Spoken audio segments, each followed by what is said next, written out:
महाभारत का वारणावत प्रसंग, जिसे मुख्य रूप से लाक्षागृह षड्यंत्र के नाम से जाना जाता है, वह आदि पर्व के अंतर्गत आता है।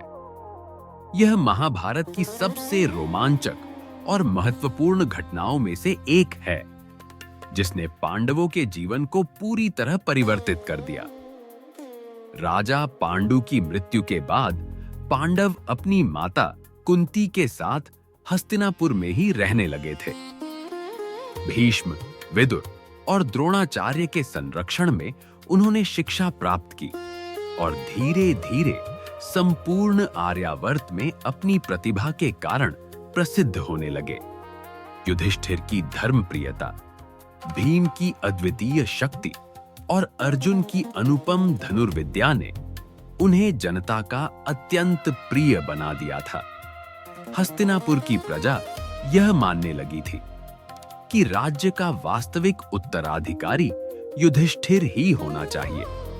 जब युधिष्ठिर को धृतराष्ट्र द्वारा युवराज घोषित कर दिया गया, तो युधिष्ठिर की लोकप्रियता, धर्मपरायणता और प्रजा के प्रति प्रेम को देखकर दुर्योधन भय और ईर्ष्या की आग में जलने लगा। उसे अनुभव होने लगा कि यदि समय रहते पांडवों को समाप्त नहीं किया गया, तो भविष्य में सिंहासन उसके हाथ से निकल जाएगा। दुर्योधन ने अपने मामा शकुनी के साथ मिलकर पांडवों को समाप्त करने की योजना बनाई। इसलिए ऐसा उपाय ढूंढा कि जिसमें पांडवों की मृत्यु भी हो जाए और किसी को संदेह भी न हो। वारणावत उस समय एक प्रसिद्ध नगर था, जहां उत्सव, मेले और धार्मिक आयोजन होते रहते थे। उस समय वारणावत नगर में पशुपतिनाथ का उत्सव चल रहा था। दुर्योधन ने अपने मंत्रियों द्वारा वारणावत की खूब प्रशंसा करवाई, जिससे पांडवों के मन में वहां जाने की उत्सुकता पैदा हो। अंत में धृतराष्ट्र ने पांडवों को कुछ समय के लिए माता कुंती के साथ वारणावत में चल रहे उत्सव में जाने की आज्ञा दे दी। पांडवों के वारणावत प्रस्थान करने से पहले ही दुर्योधन ने अपने एक अत्यंत चालाक मंत्री पुरोचन को गुप्त रूप से वहां भेजा और उसे आदेश दिया कि वह वारणावत जाकर पांडवों के रहने के लिए एक भव्य महल का निर्माण करे।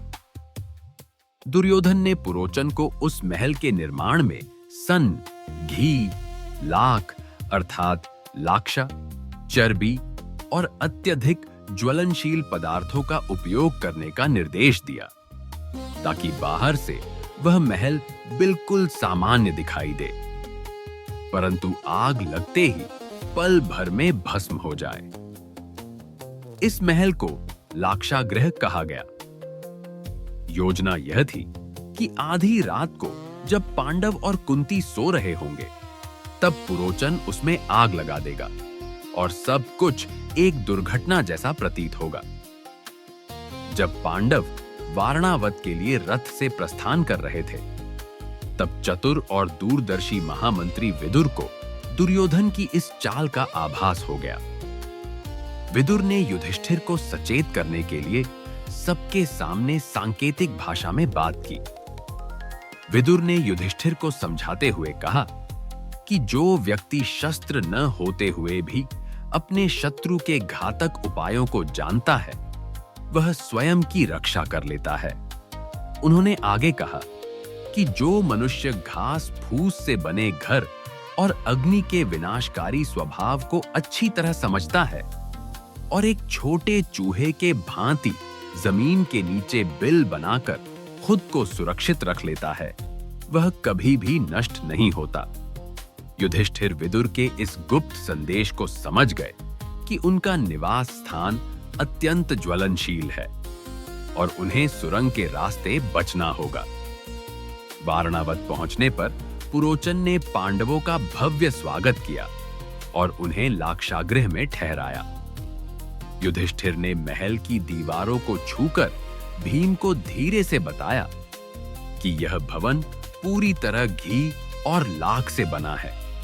कुछ दिनों बाद विदुर द्वारा भेजा गया एक अत्यंत प्रामाणिक खनक अर्थात सुरंग खोदने वाला कारीगर गुप्त रूप से पांडवों से मिला।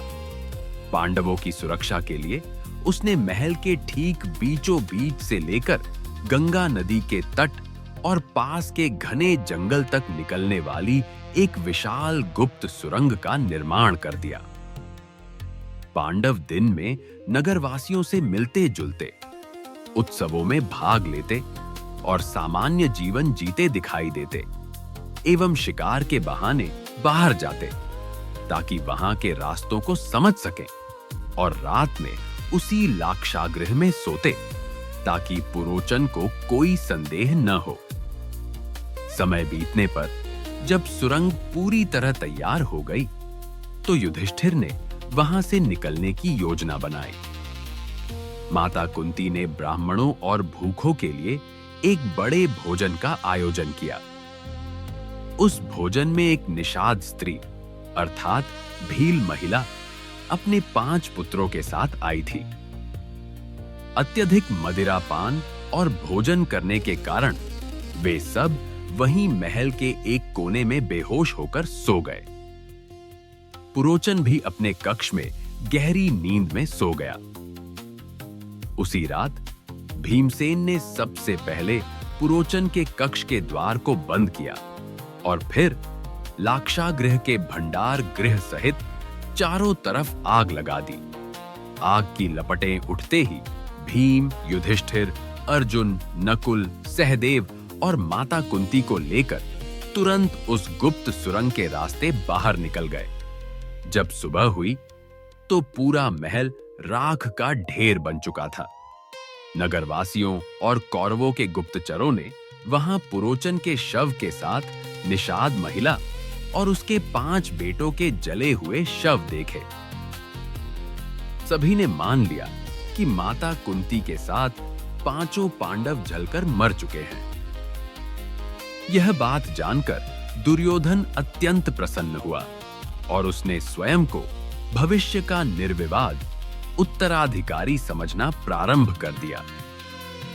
शकुनी और धृतराष्ट्र ने पांडवों की मृत्यु का झूठा शोक मनाया और उनका पिंडदान भी करवा दिया।